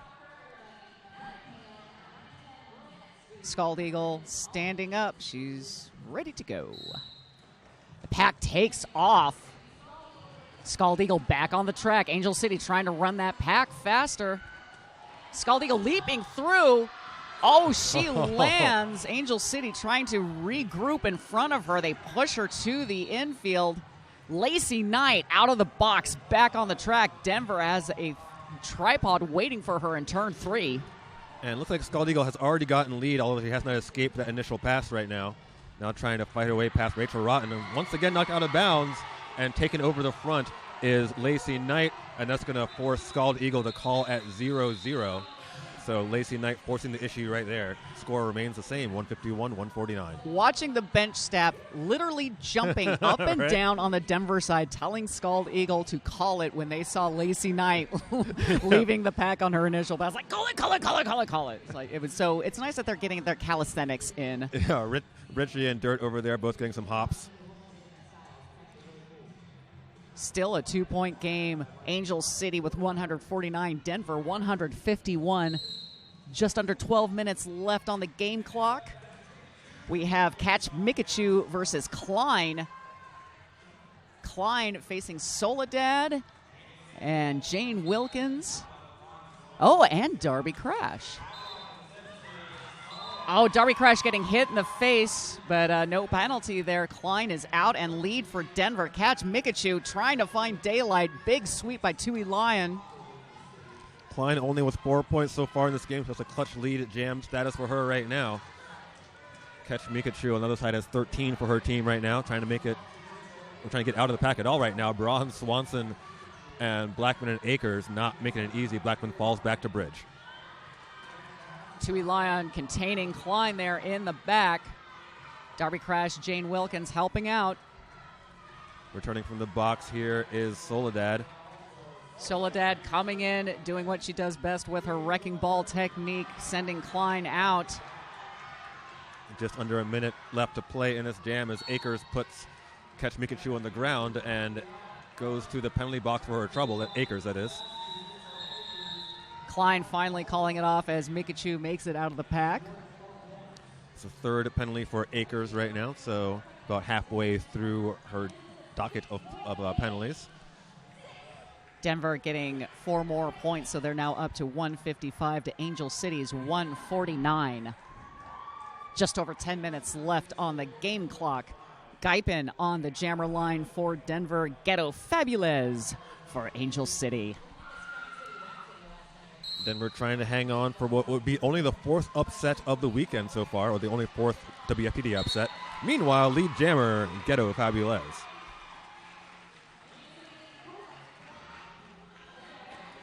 Guypen slithering through Angel City's defense to get out on her initial pass. Ghetto Fabulez manages to stay in bounds as she gets around Davidson at the front of the pack. She is scoring. She calls it off. Oh, no pass, no penalty. So Ghetto Fabulez only picking up 3 points on that pass. Denver getting a point. Oh, they just dropped that one, so the referee just changed the signal there, so no points for Denver on that one. We did see, I believe it was Octane Jane going to the box as Angel City blocked her at the very end of that jam. Angel City 152, Denver 156. This game is absolutely crazy. 9 minutes left on the game clock. 3-point game right now. Satan's little helper wears a star against Scald Eagle for Denver. Nice recycling by Angel City. Oh, Scald Eagle nailing the land on her little apex jump as Soledad tries to stop her. But Satan's little helper also out. Scald Eagle with the sweep.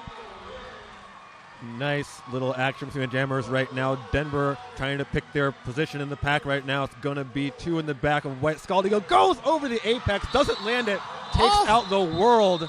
Oh, my Lord. I am confident that Scaldy is going to the box on a low block, and there it is right there. Low block on Soledad, I think. No? Okay, that's fine. Low block on Scald Eagle. So Scald does go to the box. I think that she knew it was going to be a penalty even before she landed. She was shaking her head as soon as she hit the ground. Took out 3 of her own players, 1 opponent, and that all adds up to 30 seconds in the penalty box for Scald Eagle. And another lead change. Another lead change. Angel City up by 1 point, 156 to 155. Lead jammer Ghetto Fabulez. Angel City getting a goat. Number 28, Barrett, stuck behind a 3 walls. Ghetto Fabulez comes up to score.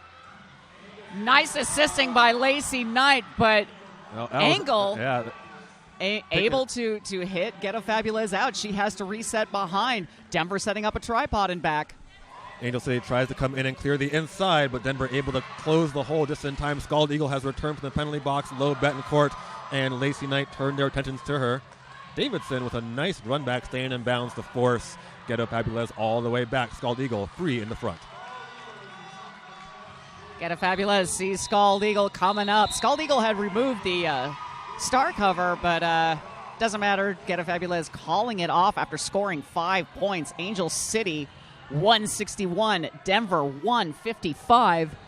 Just under 7 minutes left on the game clock. Oh my gosh, Justice, this game is crazy. Yeah, there have been 3 lead changes, I believe, in this half so far. And the first time Angel City's been able to hold on to the lead for more than 1 jam. Darby Dagger out there for Angel City going up against Cotton for Denver.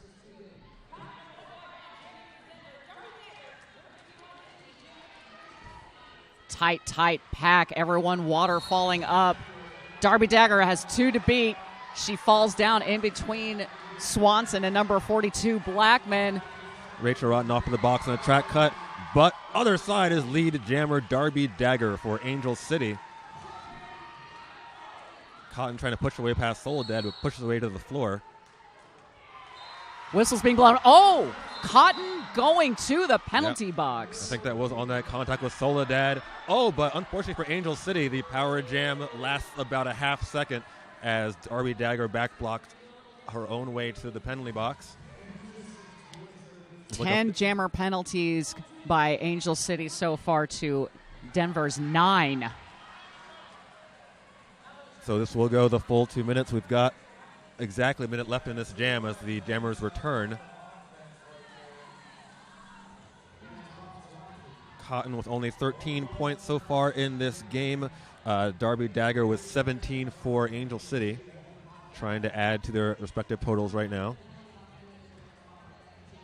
Denver swarming around Angel City while maintaining their own wall as well. Both jammers fighting that grind. Cotton gets knocked out by Octane Jane. Octane Jane draws her back to the pivot line. Cotton trying to take the outside, and Soledad says, "How do you do?" Cotton now sitting on 4 penalties right now. Oh, big fall by Denver in the back that collapses the wall. Darby Dagger gets through. She gets points. And now we've got, I believe, Blackman off of the box on an out-of-play engagement. That is Blackman's, I'm not sure, 4th or 5th. We're going to wait and see on the update there. 3 more points scored by Darby Dagger on that. That's 7 points, 168 for Angel City, 155 for Denver. 4 minutes, 20 seconds left on the game clock, Justice. This looks like a 13-point lead. Angel City, that's 1 point shy of their largest lead of the game.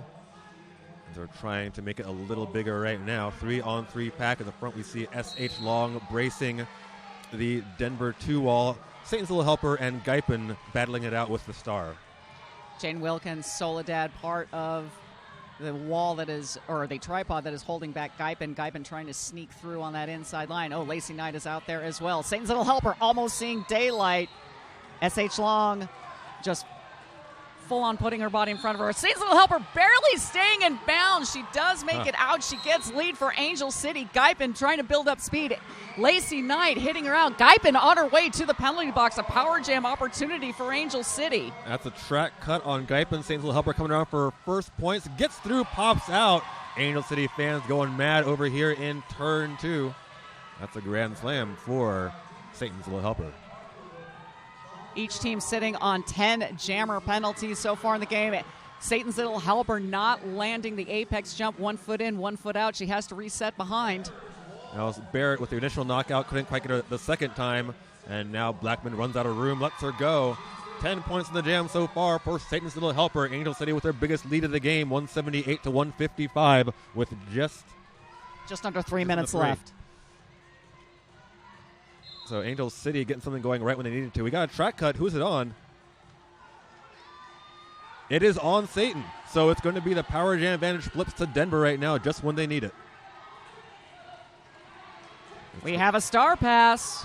The 5th star pass that Denver has done in this game to number 42, Blackman. Blackman making quick work, getting around the track. Angel City setting up their wall in front. All 4 of them braced up.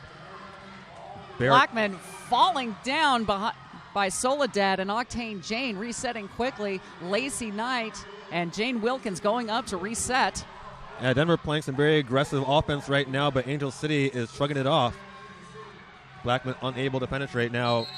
Looks like Satan's Little Helper thought about going back to the pack, realized she's going to run out of time. Did not want to waste the energy and goes right back to her bench. Denver picks up 4 to 10 for Angel City on that one. New score, 178 Angel, 159 Denver. Just under 2 minutes left on the game clock. We have a team timeout being called by Denver. This is the second team timeout that Denver is using. Both teams have their official review, and both teams have 1 team timeout remaining. So they could really stretch this out if they really wanted to. It should be very interesting here to see what Angel City does if they do get lead jammer. If they do, they could run it the full 2 minutes and end of the game, but there's no guarantee that they will remain in front the entire time. This is in single jam scoring range, especially if you have somebody like, let's say Scald Eagle. It so happens that she's out there right now. Go What a figure. coincidence. How about that? She's going up against Ghetto Fabulez. A smart choice for Angel City to put out there on the line. Team timeout over. So what could be a last jam of the game, but could also be just 3 or 4 away from the actual last. Either way. This could go very short or very long. Yeah, exactly. Ghetto Fabulez, Scald Eagle are your jammers. Scald Eagle getting forced out on the inside. Ghetto Fabulez sneaking around that tripod, slowly making her way around. She almost had it, but one skate steps out. She gets recycled behind the jammer line. Now she takes that outside again. Whistles being blown. And now Scald Eagle has the size of it, the space advantage, but no, it's going to go to lead jammer Ghetto Fabulez, and that is a huge lead jammer call. But Blackman just putting the smackdown on Ghetto Fabulez. Scald Eagle out on her initial pass, forcing the call off, and look how angry Ghetto Fabulez is. I'd be angry too, because she thought she had it clear, and Blackman just was like, nope, just 1, 2, 3, sending her down. That could have very well been a game-saving hit right there, because when Scald Eagle got out, Angel City chose to call it. If Ghetto Fabulez had been able to get out, she probably could have stayed in front or kept the score in front for so long, as because we only have about 1:09 left on the period clock. It ends up going 0-0. Denver obviously calling immediate timeout to try and conserve all of that time. And that's fine, because I would have expected either team to call another timeout after that jam, and we do see Satan's Little Helper standing on the track for Angel City. So again, another smart move by Angel City. From the body language there, I believe they're going to put out Scald Eagle again on this one. I have that feeling as well.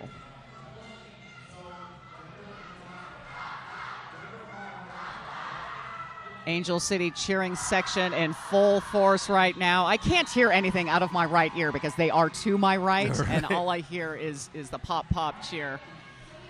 So here we go in, again, what might be the last jam of the game. Let's see if the penalty box, we have one in the penalty box, and now Angel City is going to stop the clock.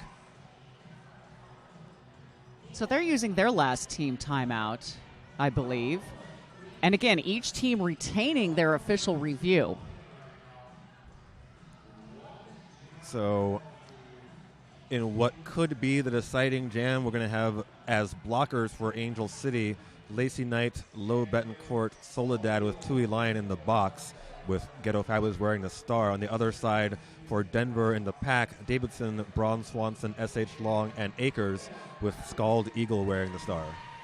And it's interesting to see the penalty count on each of those blocker packs. Lacey Knight with 5, Lowe with 4, Tui with 6, and Soledad also with 4. Davidson and Swanson, neither of them have been to the box. S.H. Long and Akers both have been to the box 3 times, as has Scald Eagle. Yeah, so if Denver gets lead in this jam, you'd expect it to go almost the full length as they try to catch up. And with Tui on 6, that could possibly end up in a situation where Angel City will not have a full pack at the end of it. We'll have to wait and see how it plays out, but we're going to find out right about now. And now. And now. And now. There it is. Lead jammer absolutely key in this. And Scald Eagle goes directly to the box on a low block. That might be the end of the story for Denver right now. That's right. Satan's Little Helper, all she has to do is stay and play and stay on the track.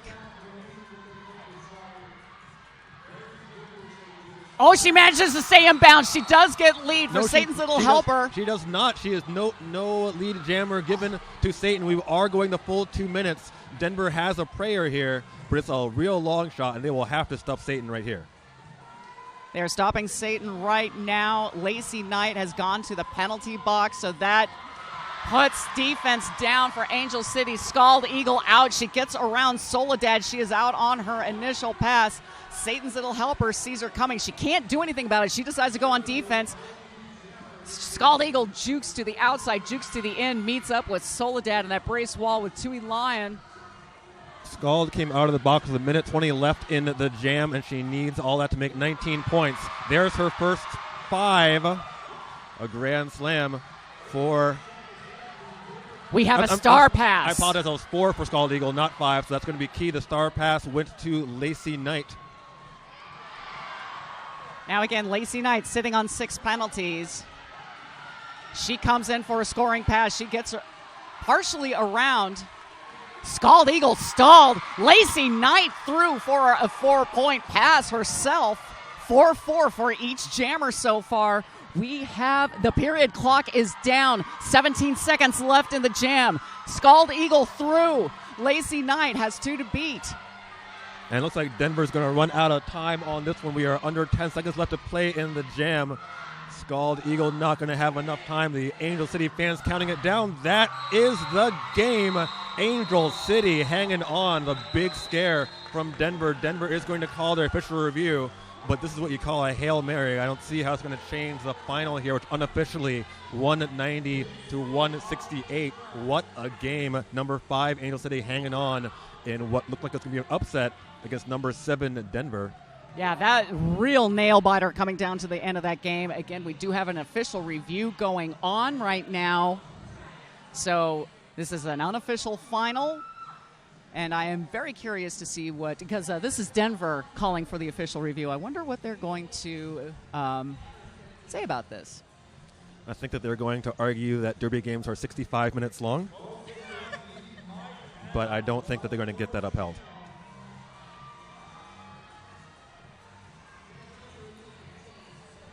And again, want to remind everyone, the next game on this track, MRDA action with the New York Shock Exchange versus the Vancouver Murder. The teams talking it over on their sidelines as the referees determine the final action of this game.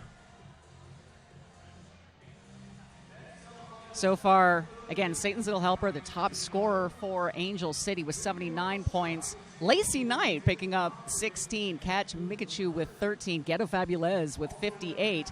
And, of course, the top scorer for Denver, Scald Eagle, AP Leisure with 18, Blackman with 28, Guypen 25, and Cotton 13. Oh, and Akers scored 4 points as well. Angel City came right up to the edge of having players foul out, both Lacey Knight and Tui Lyon ending the game on 6.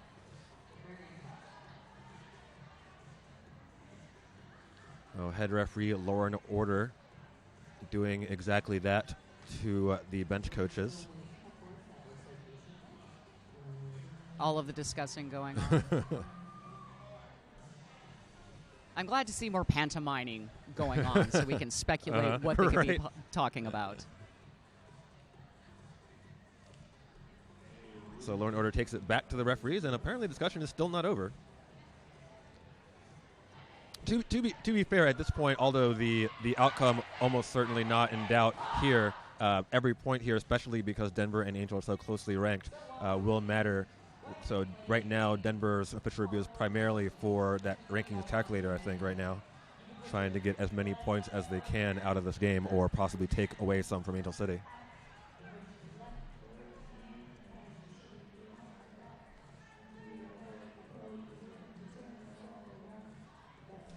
Waiting. So we were mentioning a little bit earlier that this looked like it was going to become an upset. It did not, but we've only had 3 upsets so far this weekend. Number 55, Pirate City over number 48, Sydney. Number 38, Windy City over number 19, 2x4, or Dos por Cuatro, I should say. And number 57, Boulder over number 55, Pirate City. There was also an upset on the MRDA side with number 29, Lane County, going over Chinook, 173 to 165.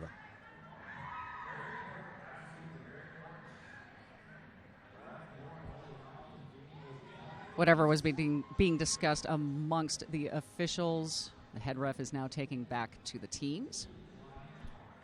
For you stat nerds out there, one more upset on the MRDA side. It was Wheels of Mayhem from Baja California, Mexico, knocking off 29 Lane County. Wheels not yet ranked in MRDA, but getting the big win. And that is our final score here, our final hug between Akers and Tui Lyon. And I think that the score has not changed. Well, we're still waiting on a final there, so I don't want to jump the gun on that. Yeah, they still have the official timeout clock running. So, and yeah, still saying unofficial score. That is the final score: 168 for 169 for Denver. Sorry. 190 for Angel City. Angel City hanging on to that win. That's right. So if you are a fan of these two teams, next time you can see them in action at the end of June. Denver going to the sibling rivalry tournament. They'll be playing Gotham, Minnesota, arch rival, and Dallas. That very same weekend, the hometown throwdown sees Angel City taking on Rose City, Texas, and London in Portland, Oregon, which is not that far from here. That is true. All right, while the teams take their victory laps, I think that pretty much wraps it up for us. It certainly does. I'm Tara Armoff. I'm Justice Feelgood Marshall. And we are out of here.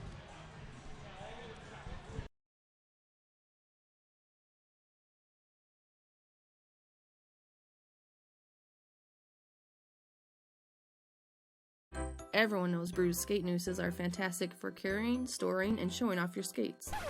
But have you discovered all the other uses for your nooses? You can use them for team drills, post-practice stretch, or a full yoga session. You can even walk your dog. And when you're done skating, you can use it to dry out your sweaty gear. Get the original over-the-shoulder roller skate holder on Etsy or bruisedsn.com.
Skaters, lost your mouthguard? Time for an upgrade? Hit this. New to Derby and not sure where to start? Hit this. We are Derby owned and operated and can hook you up with skates, gear, and honest advice based on your skating style and individual needs.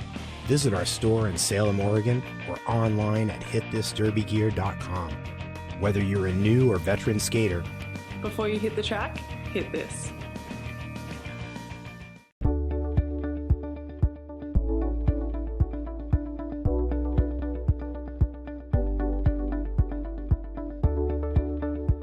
Derby Days is meant to be super challenging. 3 different focuses, so one focused on jamming, one focused on blocking, and one focused on the strategies that we use as a team. Getting to play at a higher level and then getting to put that all together into scrimmage every day. I felt like I could ask questions about drills while we were doing them. I flew 2,000 miles to go to Derby Days last year. You should totally go to Derby Days. It's a lot of fun, and they're all super supportive. So even as a totally new person who only been skating a couple months, I really got a lot out of it. In 2010, we took soft foam helmets from every brand, including S1, into the testing lab and discovered that every single one of them failed current helmet safety standards. This is a soft foam helmet. It has a hard plastic outer shell and soft foam inserts. The problem with soft foam helmets is that impact energy travels directly through these helmets and rattles the brain. Soft foam helmets do not pass high impact or multiple impact certification tests. After learning this information, we set out to make a better, safer helmet. What we created was the S1 Lifer helmet with fusion foam. We make fusion foam by blending low, medium, and high density beads together to make our impact reducing inner foam mold. The inner foam mold is what does all the impact dispersion in the S1 Lifer helmet. We batch test every production run of helmets to ensure the quality and consistency of every S1 Lifer helmet made. Get a Lifer, be a Lifer.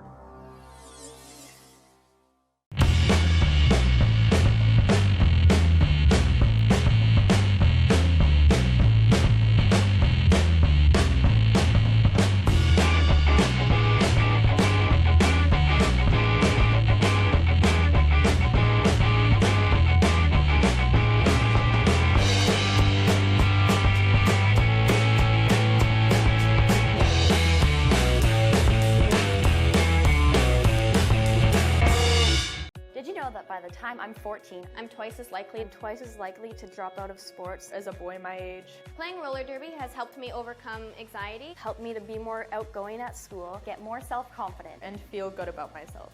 and Girls on Track wants to help more girls like me have a chance to succeed. by improving access to junior roller derby. Help Girls on Track break down barriers so girls like us can break down walls. Learn more, get involved, and donate at girlsontrackfoundation.org. This is the totally redesigned Lifer Visor helmet from S1. Featuring our patented fusion foam, this helmet has the impact protection you've come to expect from an S1 helmet and is both multiple impact and high impact certified. Our new custom visor is made with a high impact polycarbonate lens, which is optically correct and features our patented cover catcher, which allows for multiple covers to be worn with easy on-off. The outside lens has an anti-scratch coating, while the inside has an anti-fog coating. The outer shell is equipped with in-mold mounting hardware so that the visor can be removed and replaced if needed. The S1 Lifer Visor helmet, where innovation and function are actualized.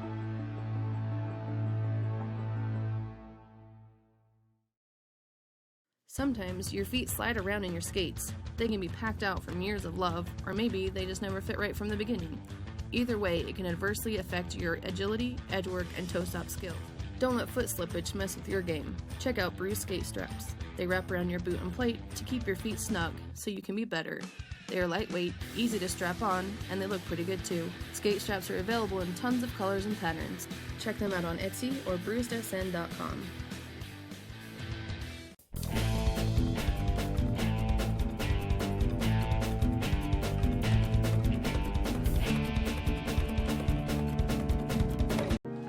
A clear path through the pack almost never exists. So we fight. and make our own.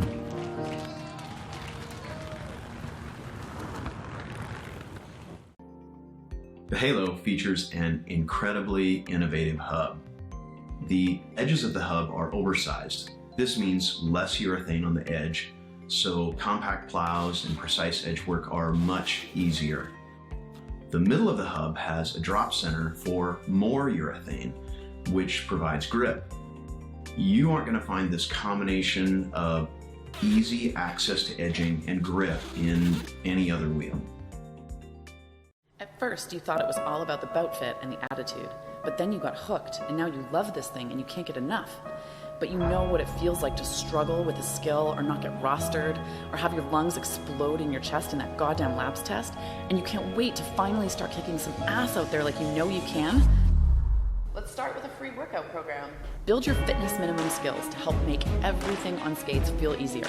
It's free, it's called Basics Builder, and you can get it right now at rollerderbyathletics.com.